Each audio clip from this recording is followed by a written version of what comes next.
Hi and welcome to another story. And today we have part 1 of The Suitcase Kid by Jacqueline Wilson, starting from the very beginning.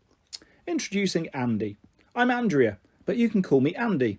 Definitely not Andy Pandy. That's what my stepsister Katie calls me. She is just one of the new people in my life since my parents split up. Now me and my suitcase are always going from A to B between mum and dad's new families. But no matter where I'm staying, I've always got my best friend Radish with me. She's my Sylvanian family rabbit. We have a secret hiding place in a mulberry tree, a bit like the one outside the lovely cottage which used to be our home. It's so nice to have somewhere we don't have to share. When my parents split up, they didn't know what to do with me. My mum wanted me to go and live with her. My dad wanted me to go and live with him.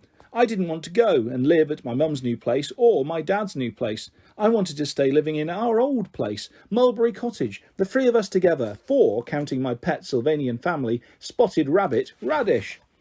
There were all these arguments about who would get custody of me. I thought they were talking about custard at first. I hate custard because you can never tell when there's going to be a lump and it sticks in your throat and makes you shudder. My mum got mad, and my dad got mad, and I got mad too. I felt I was being split up. Half of me wanted to side with mum, half of me wanted to side with dad. It was much easier for Radish. She just wanted to side with me. She lives in my pocket, so there's never been any hassle over who gets custody of her. We had to go for a family counselling. It seemed a bit daft because my mum and dad didn't want to be a family anymore.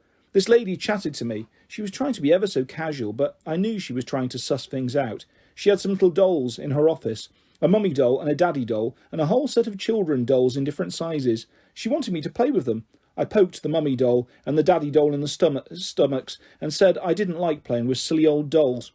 But this lady saw me fiddling about in my pocket, and she got a glimpse of Radish.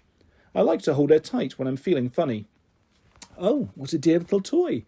Do let me have a look," she said, in that silly voice grown-ups always use when they're trying to get you to like them. "She's not a toy, she's a mascot," I said. I didn't want to show her Radish at all. She's mine and she's private. But I had to let this lady paw her about and undo her frock and turn her upside down in a very rude sort of way. "What's Bunny's name?" she asked. You'd have thought I was 2 years old, not 10. I just shrugged and shook my head. "That's Radish," said Mum. "Andrea's had her for years and years. She's a very important member of our family." "Actually, I bought Radish for Andrea as a silly Saturday present. I like to give her a little treat every now and then," said Dad. "You did not give Andrea Radish. I bought her one Christmas ago in Andrea's stocking," said Mum. "Look, I can vividly remember buying that rabbit in the corner shop. They don't even sell Sylvanian families at the corner shop. I bought it from the toy shop in town and—" I snatched Radish back and put my hand gently over her ears. She can't stand to hear them arguing. "Never mind," said the lady, trying to shut them up. She was still smiling at Radish. "Hello, Radish," she said, peering right into her little furry face. I scowled at her. "OK, Radish is real for me, but I can't stick it when grown-ups act like she's real too. I expect you're feeling a bit sad and worried about where you're going to live, little Radish," said the lady. Radish kept her lips buttoned. "We know what Mummy wants, and we know what Daddy wants, but what do you want, Radish?" said the lady. Radish wouldn't say a word. "I think she's a bit shy," said the lady. "Maybe it's hard to say anything in front of Mummy and Daddy." So she asked Mum and Dad to step outside the room for a few minutes. They didn't really want to. They both kept looking at me. You know what it's like at school, when you're the team leader and everyone wants to be picked first to go in your team. "Pick me," said Mum. "Pick me," said Dad. I stared down at Radish until they'd gone outside. "Poor Radish. This is a bit tough on her, isn't it?" said the lady. Radish and I stayed silent. The lady was quiet for a bit too, and Mum and Dad outside, I wondered if they were listening. But then they started up another argument. They whispered at first, but then got really cross and let rip. "Oh dear," said the lady. "Well, Radish, here's Mummy and here's Daddy." She propped these horrible dolls up at either end of the desk. Then she got some toy bricks and built a little house for the Mummy doll and a little house for the Daddy doll. She reached out and took Radish, putting her in the middle. Then she looked at me. "Where does Radish want to live, Andrea? Does she want to live in house A?" She pointed to the Mummy doll's house.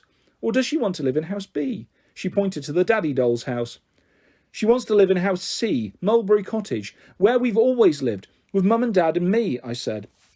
"I know she does, but she can't. Not anymore. It wouldn't work out. Just listen to Mum and Dad," she said. They were shouting now. "They can't be happy living together. You can see that for yourself, can't you?" "Andrea, but they both love you very much, and they want you to be happy. So which house do you think you and Radish would be happiest in? House A? She pointed to the mummy doll's house again, or house B. Daddy doll's turn. I looked at house A. I looked at house B. I looked at Radish. I made her walk one way. I made her walk the other. I made her trek backwards and forwards across the desk.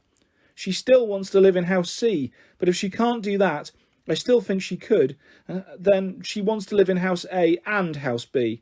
Ah, said the lady. You mean she wants to live in house A one week and house B the next week?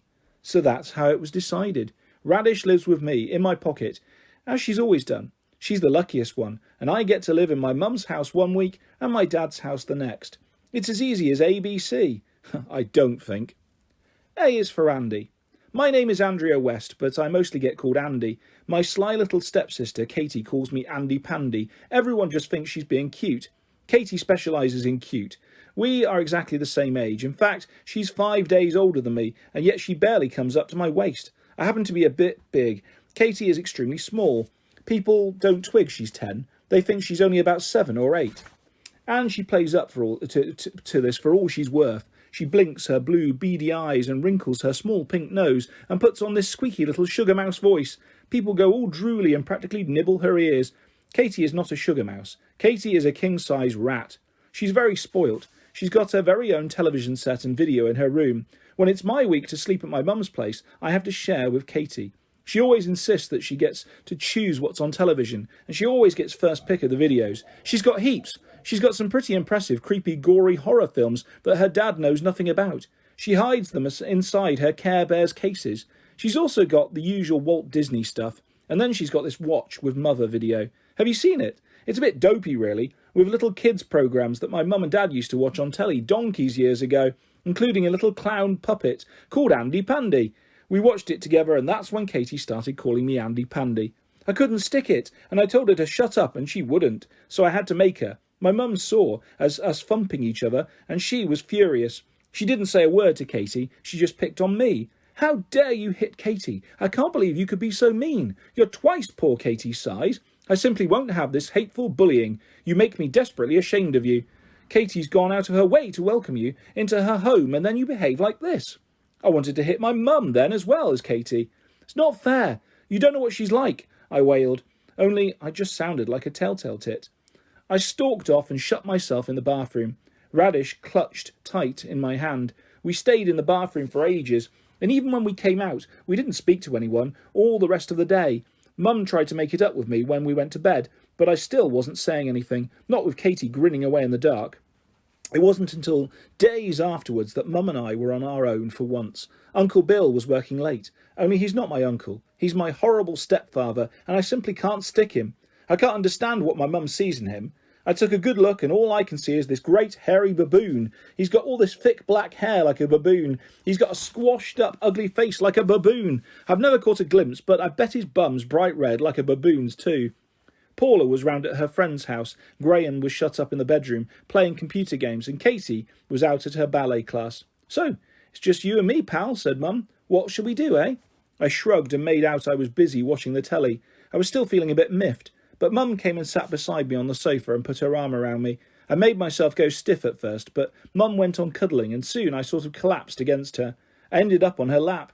My mum's quite little, and I'm big, and I probably squashed her, but she didn't seem to mind. Cheer up, said Mum, fiddling about with my hair, doing it in little tiny plaits. I'm growing my hair, but it's taking forever. It hasn't even got near my shoulders yet. Katie has got long hair right down her back, and it's glossy, bright black.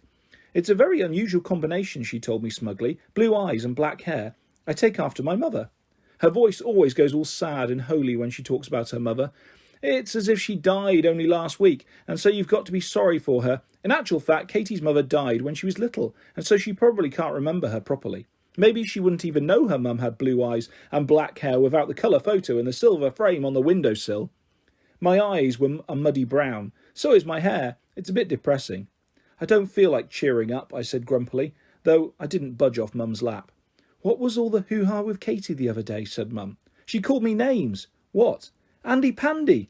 Mum burst out laughing. That's not too dreadful. Yes, it is, I said, and I shifted sideways, back onto the sofa. Andy Pandy, that's just a friendly nickname. It's after the television programme. Yes, I know. Well, Andy Pandy's okay. He's the hero. I suppose he's a bit wet. Anyway, you're not wet. Why don't you call Katie Looby Loo and tease her a bit for a bit? But don't fight with her. I won't have that. You don't understand. Oh, mums never understand, said my mum, ruffling my hair. Let's watch Neighbours, eh? She turned the television up. I don't bother explaining about Andy Pandy. He plays all these daft little games with Teddy and Looby Loo, and then the lady with the silly voice says something. Time to go home. And Andy has to get in his basket while she sings the Time to Go Home song. Katie calls me Andy Pandy and she sings Time to Go Home in this sweet little voice, but it's as if she's spitting at me because she knows I haven't got a home anymore. B is for bathroom. We're all crammed in together when I'm at Albert Road. That's my Uncle Bill's house. I'm never going to call him Uncle. I don't even call him just plain Bill, though he is plain. I don't call him anything at all. I don't even speak to him if I can help it.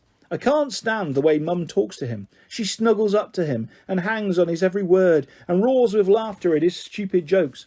She doesn't even get cross if he goes out drinking with his mates after work. That's really stupid, because she used to nag my dad like mad if he came home late, though that was probably when he was seeing that dopey Carrie. My Uncle Bill is a painter and decorator, though you'd never think it if you saw his house. That's how he and my mum met, when he came to paint our hall and stairs at Mulberry Cottage, because it was too high for Mum to reach. Bill the baboon had a special set of planks. I'd like to make him walk this rotten plank right to the edge and over. His own house in Albert Road is dead scruffy, nowhere near as nice as Mulberry Cottage, so I can't see why Mum makes out she likes it here. She's starting to do the decorating herself, changing it all around, making it her place.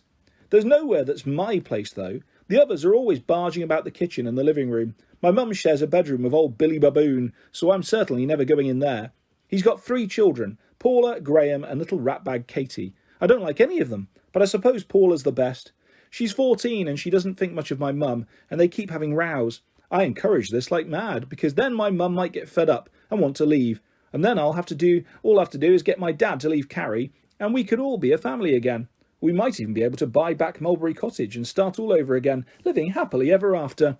Paula has her own bedroom, and she's got pop posters all round the room, and she plays her stereo system so loud that the whole house shakes. She's got special earphones, but she deliberately doesn't use them. We're the ones that need earphones. It's funny, Paula's so noisy, yet Graham is the most silent boy you could ever imagine. He's 12, yet I'm much taller than him. If we had a fight, I know I'd win, easy peasy, but he's not the fighting sort. He's pale and twitchy with glasses, and he just likes to shut himself up in his box room and plug into his computer. I think he'll turn into a robot one day. He moves in this jerky sort of way, and the rare times he does speak, his voice is flat like a machine. Katie's got the biggest bedroom, so she has to share it with me. It's not my fault. I don't want to share with her. I can't stick it. I can't ever dress up or practice pulling silly faces or play a good game with Radish because Katie's always there. I can't even get lost in a good book because Katie turns her television right up or sings some silly song right in my ear to distract me. So, do you know where I go when I need a bit of peace and quiet? I lock myself in the bathroom. There aren't any really good places to sit. The toilet gets a bit hard after a while. The edge of the bath is too cold. I wouldn't dream of sitting in the bath. I always just wash in the basin. The baboon has a bath every day, and he leaves dark wisps of hair all over the place, and little crumbs of plaster and flakes of paint. I collected some of his foul, scrummy hairs in a matchbox, together with a nail clipping and a shred of one of his dirty tissues. Then I concocted an evil spell and threw the box out of the window. I waited, hopefully, all the next day for the news that he'd fallen off his ladder. But he didn't. Magic doesn't work. I should know that by now. I wished enough times that Mum and Dad and I could be together again in Mulberry Cottage, and it hasn't happened yet.